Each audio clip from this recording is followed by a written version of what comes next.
Now have children. Take a risk. Having a child is like a throw of the genetic dice. Who knows what's going?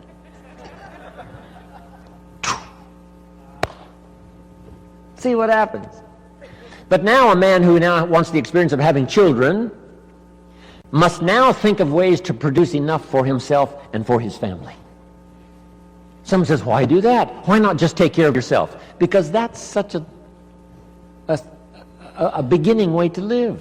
Survival is okay, but it's not the good life.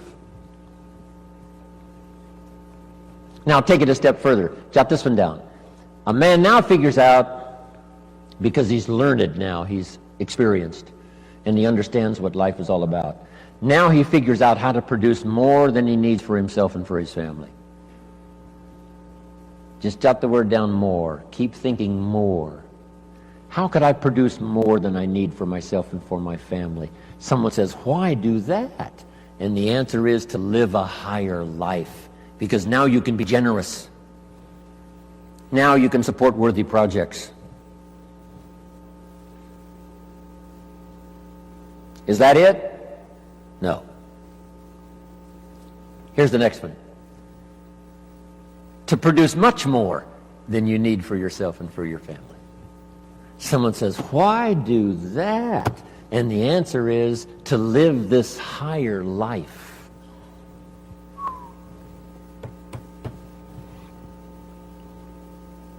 What if you earned $10 million one year and you and your family only needed $3 million? That would probably take care of the average family, $3 million. Some families are more expensive than others, but let's say $3 million would pretty well take care of most families. But you made $10 million and you and your family only needed $3 million. Now you've got $7 million to give. Wouldn't you like to live that kind of life? Someone says, why do that? And the answer is, the possibilities of economics are so available that if you wish to, you can not only earn enough for yourself and for your family, you can earn more than you need for yourself and for your family, and if you really wanted to, you could earn much more than you need for yourself and for your family.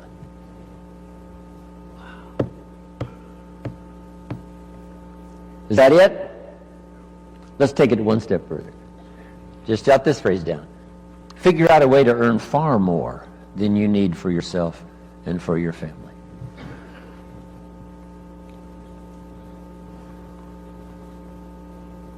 Gary talked about Mark Hughes. I met Mark when he was 19. I still do a lot of work for Herbalife around the world. He started this little company when he was 22, 23, called Herbalife. And he died just a couple of years ago. Mark Hughes, age 44. Guess what he left? Number one, a company worth $680 million, according to the new investors. Here's what he left his son, $350 million. Estimated wealth he created for those who worked for him during the 20 years he was alive, about $3.5 billion. Imagine having the zest and having the wish and having the desire to create billions in wealth, not just for yourself, but for others. $350 million, nice little nest egg for your son. Somebody says, why do that? Can you think of the best answer ever? Jot this phrase down. Why not? Right? What else are you going to do? Just hang in there until the bitter end? No. Why not see how far up this economic ladder you can possibly go to see if you can't live an extraordinary life? Not just an ordinary life. That's okay. Survival, that's okay. You and your family, that's okay. But if you could think larger than that, so that you really go to work on seeing who you could become in terms of influence, in terms of productivity, in terms of living the little phrase I give you called an extraordinary life. Ordinary would be okay. Extraordinary would be the best. Isn't this good stuff? Couldn't wait to get here and tell you about it.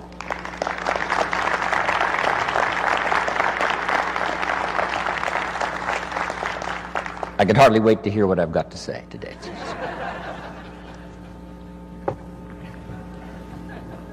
Okay, so number one, to take advantage of the 21st century, make sure I'm on track here. To take advantage of the 21st century, learn multiple skills. Let me give you one more now. It would be useful to know more than one language. When I travel the world, I have to have translators. The only way I can speak to someone in Japan, or speak to someone in South Africa, or speak to someone in Israel, or speak to someone in Europe, most of the time, I have to have someone translate for me. Somebody has to know more than one language to translate for me. And their gift of knowing more than one language makes them uniquely valuable. So that would be another wise idea. Learn more than one language, and number two, learn more than one skill. Number two, learn more than one language. When I was growing up, my father spoke German. He was German, but he never taught me German. I could have learned it. My mother was English, but she spoke French, but she never taught me the French. When I was growing up, they said, leave the old world languages behind. This is America now, English, English, English. Now we know much better. My parents, I could have learned 3 languages as easy as one growing up. So, if you think the time has passed for you to learn that second and third language, make this note now. It's one of the best for the day. Give it as a gift to your children. Encourage them to learn the second, third language, as many as they can learn. I asked a teacher one time, how many languages can a child learn? And she said, as many as you will teach them. They don't lack curiosity, they don't lack capacity, they only lack a teacher. Don't let your child develop 10% of what they're capable of. Don't let them develop 15% of what they're capable of. Give them the opportunity to learn as much percentage as possible of what they're capable of. And for yourself. So, multiple skills, multiple languages. Now, what's the rest? Taking advantage of the 21st century. Jot these notes down. Have you got this? Don't want to erase it if you haven't got it.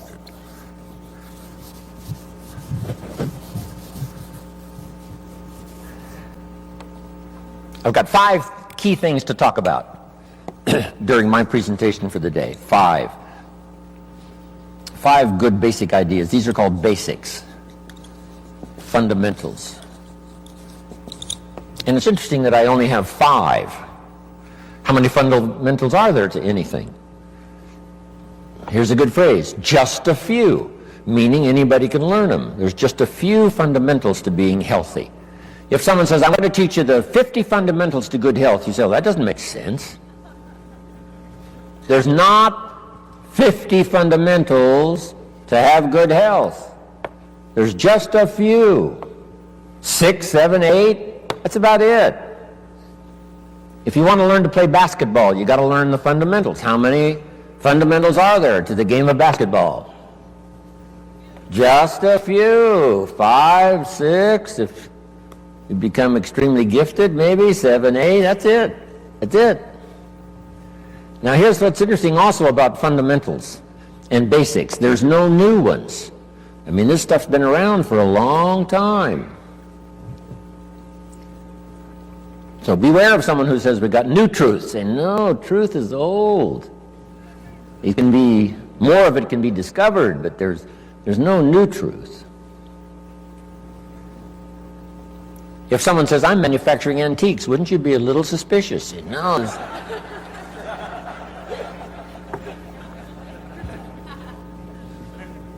So, skills and fundamentals are like antiques. They've been around forever. The law of averages I teach in one of my seminars. The law of averages. Here's what it says. If you do something often enough, you'll soon have a ratio of results. If you do something often enough, you'll soon have a ratio of results.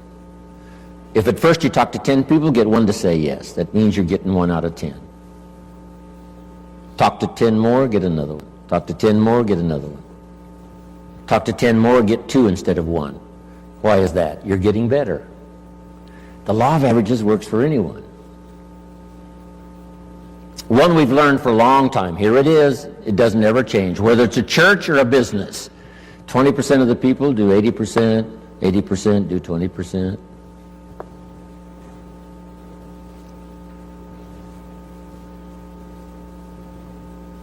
So here's what I learned in time management. You can spend 80% of your time with the 20%, not the 80%. You spend 20% of your time with the 80%, 80% of your time with the 20%. You just have to learn. And these fundamentals now have been around for a long, long time. The 80-20 rule.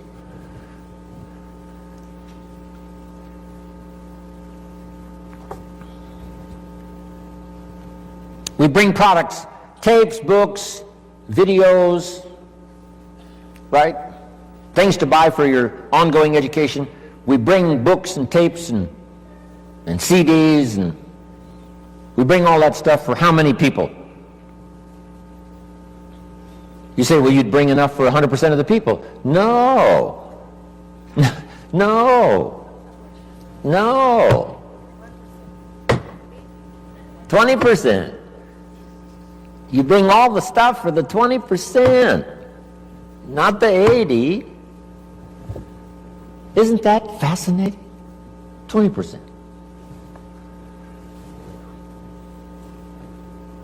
It's fascinating. People's different reaction to the same presentation. Someone walks out of my seminar and says, wow, I'm going to go change my life. Someone else walks out and says, oh, I've heard all this stuff before. Same seminar. It said the first day the Christian church was started, first day, the speaker, Peter, got up, gave this classic presentation to a multitude, vast number of people. And what was interesting was when he finished, the reaction to his presentation. It said some of the, I think there were thousands. It said some of them laughed at him. And I thought, why would they laugh? He seemed sincere to me. And it said some of them mocked him. And I thought, why would they do that? And I found out they're the mockers. That's what they're supposed to do. And the laughers are supposed to laugh. It said some that heard this magnificent presentation didn't know what was going on. And they're easy to spot. They're usually saying, what's going on, right? I mean, they don't know what's happening. But then it says this, some that heard believed. And the number that believed was about 3,000. Didn't give us the total, but out of the total, 3,000 said, hey, this is good enough to follow. So that's life. Once you learn the percentages, right? It's called the law of averages. It's one of the best studies. It's in some of my CDs and presentations. But now, let's talk about the fundamentals of life, the fundamentals of success. There's just a few. They're basic. It's like ABCs, which I deal with primarily, ABCs. So let's go through them. Here's number 1. We've talked a little bit about it by way of introductory. It's called 1, your personal philosophy.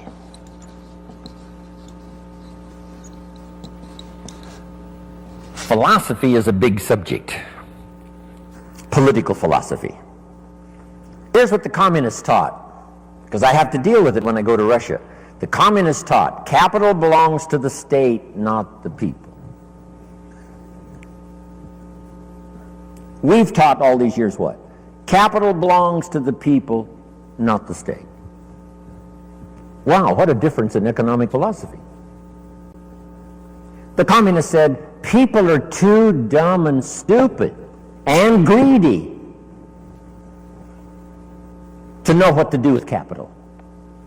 So you've got to take capital away from all the dumb, stupid, greedy people and give all the capital to the all-wise, all-knowing state. And let the state run everything, and let the dumb, stupid people show up for their work assignment. That was the philosophy of communism. They devastated every country they touched with that philosophy. I was just in East Germany. Guess what it's taking just to clean up East Germany after the communists left? $1 trillion.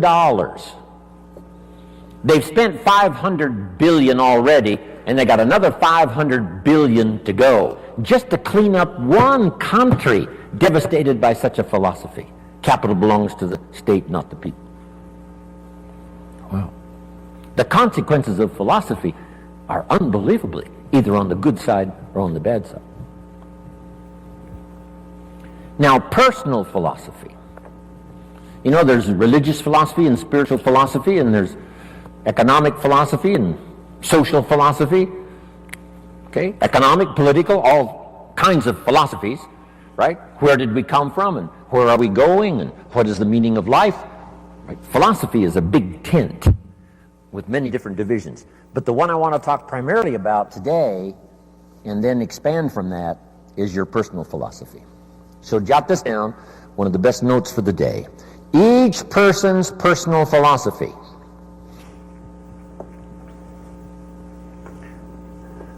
is the greatest determining factor in how your life works out. Each person's personal philosophy is the greatest determining factor in how your life works out. Your economic life, your personal life, your social life, your spiritual life. All starts with the conclusions you've made in your personal philosophy. We gave the example earlier on economics. There's 3 or 4 different philosophies to choose from in your economic future.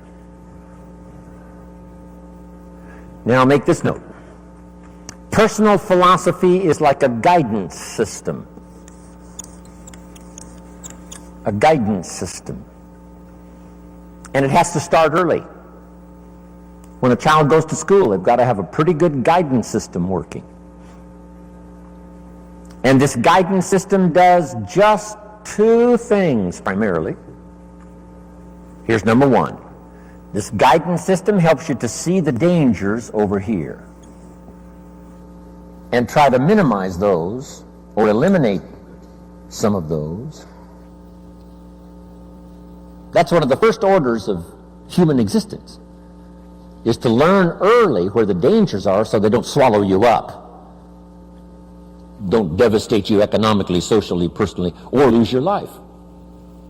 Kids have to get this guidance system working early to spot the signals of the dangers that could wreck their chances to live a good life. Now, this guidance system also helps you to see over here the opportunities so that you could maximize those. So if you learn to minimize the dangers, maximize the opportunities within this working environment now, we call this working things out to live a good life. But you can't possibly live much of a good life if you don't keep learning where the dangers are so you can avoid those, and learn where the opportunities are so that you can maximize those. That's about as simple as I can put working on your personal philosophy.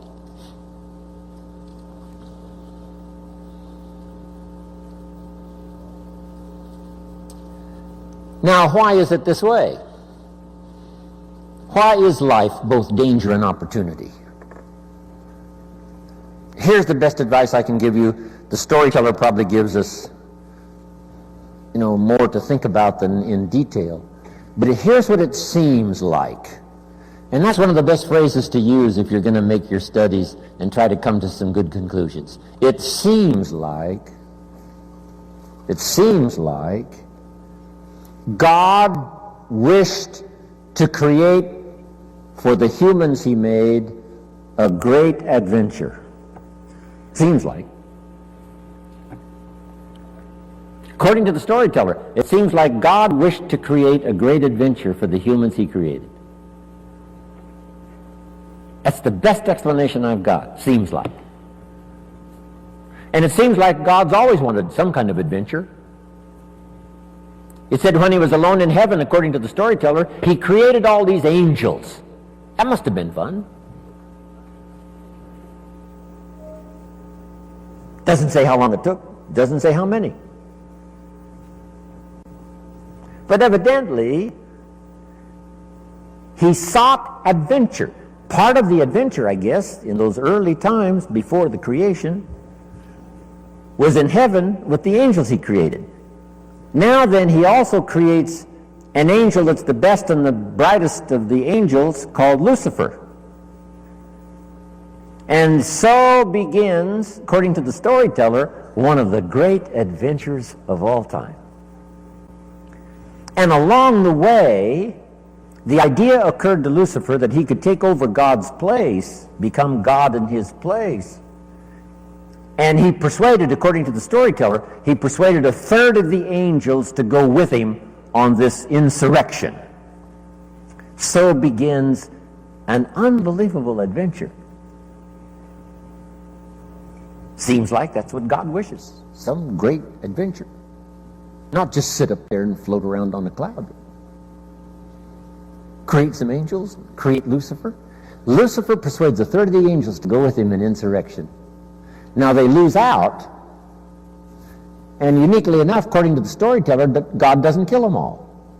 That would end the adventure. But rather cast them out of heaven down to earth. And so now continues this unique story of Lucifer and the third of the angels now cast to earth, creates another adventure. Interesting. The Bible is such a fascinating book, giving us seemingly, what God delights in, and seems like God delights in creating this unique adventure.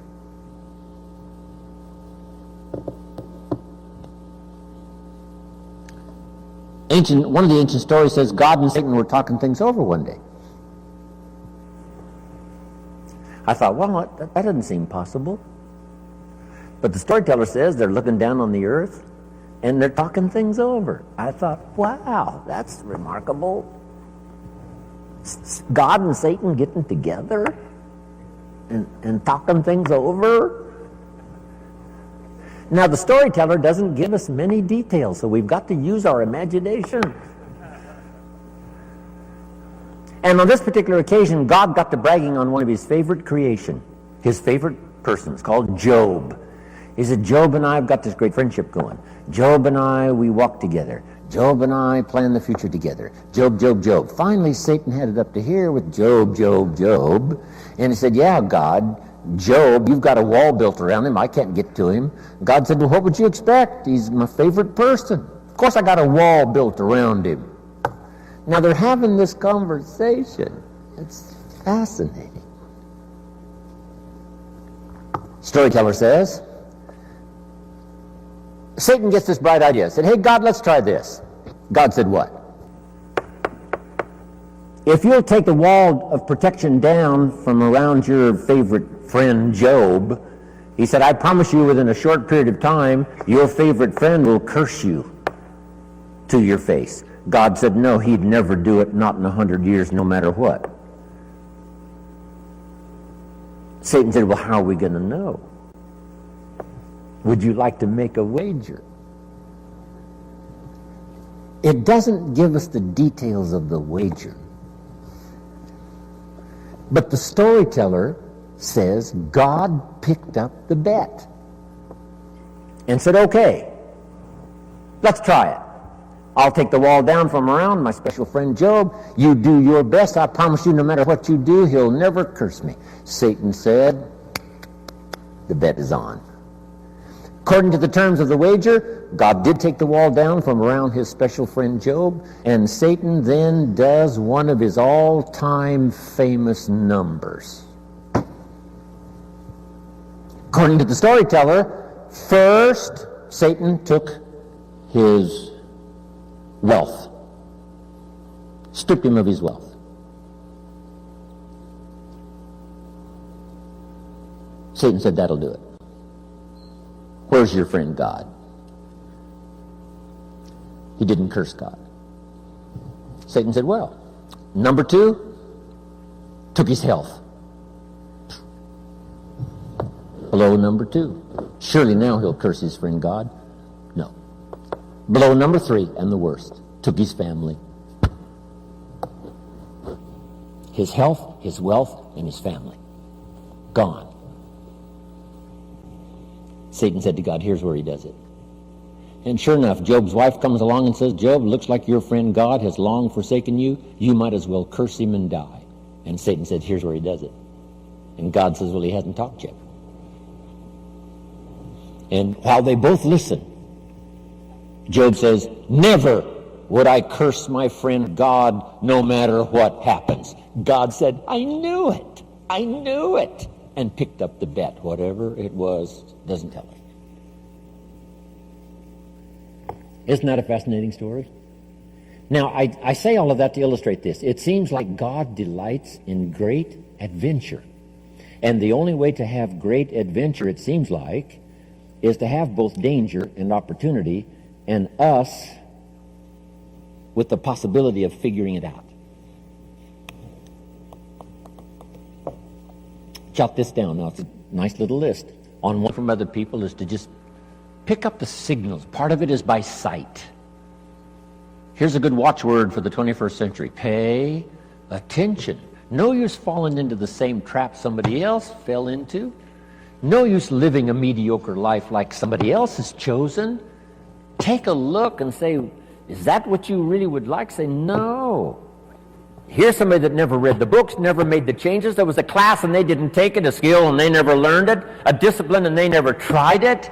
And they blame the government and blame taxes and blame society and they blame circumstances and all the rest. They don't know. And the key is, watch carefully. Don't you fall into that same trap. That's how we learn, from what we see. Here's next. If we learn from what we see, we put some of this on video so you can see it again and again and again. Next, you learn from what you hear. We put it on CDs so you can hear it and hear it, hear it. We don't ask you to come to just one seminar. We ask you to come and listen again, listen again.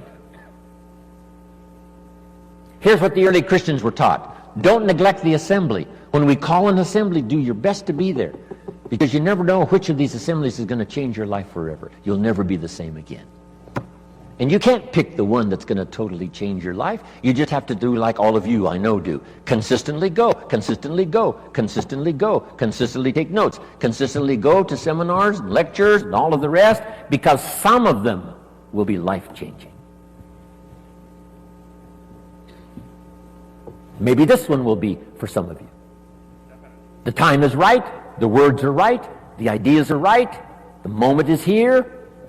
We don't know. We just come as many times as we can, be affected by as much language as we can, and see what that'll do for our sight and our ambition, our willingness to develop skills, be a leader, influential. Here's the next one. Be a selective listener. Don't just load up on stuff that isn't going to count. We all need a little humor, but not that much. Life is a pretty sober place. It's life or death. It's success or failure. It's flourishing or mediocrity. This is a serious matter. So, make sure that what you listen to gives you the full range, a good diet of things to listen to. The positive, yes, but the negative also. We need to hear it from both sides. Okay. Years ago, I saw an advertisement once on Roseanne. Tune into Roseanne, white chicks talking trash. I thought, oh, America needs more of that. Now, you don't need much of that. White chicks talking trash.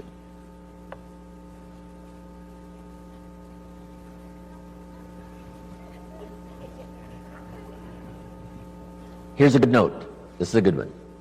My teacher taught me when I was 25, stand guard at the door of your mind. Stand guard at the door of your mind. And you decide what to listen to, what not to listen to, how much time to give to what.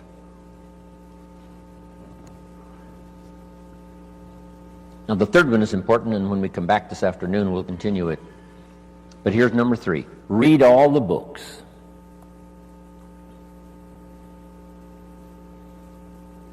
Now, there's millions of books, so you can't read all the books. But here's what I mean by read all the books. Read all the books you need to read to make your fortune, become powerful, influential, healthy, prosperous, aware, bright, helpful, partnership, father, mother, grandparent. Read all the books you need for your life to flourish and become the best it can possibly be during the course of your lifetime. Read all of those books. Don't be short on that list. My library certainly won't do it. I've only written 4 or 5 books. I'm working now on my 5th, I think it's my 5th book. It's going to be for teenagers and college kids. And I think the title is going to be, of course, kids should pay taxes. Of course. It's going to be an interesting book on capitalism, because I teach capitalism now in Russia in very simple form. I might give you a couple of notes on that when we return. I teach kids how to have 2 bicycles, one to ride and one to rent. And it doesn't take long to get into business and make a profit. Here's what changed my life and helped me make my first fortune. Jot this down. The philosophy that helped me make my first fortune. Profits are better than wages. Once I understood that, it was hard to sleep nights the first year. Profits are better than wages. Wages make you a living, which is fine. Profits make you a fortune, which is super fine. And when I started at age 25, I started doing both. Making wages and making profits. Unbelievable. One simple philosophy changed my whole economic future. Profits are better than wages.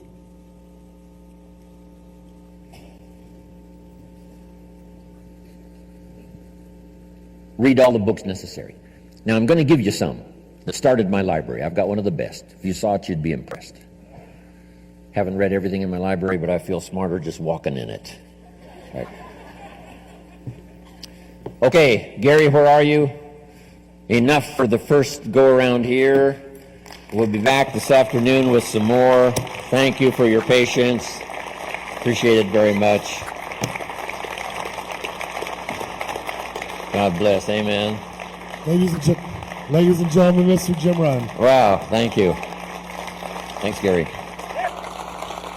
Appreciate it.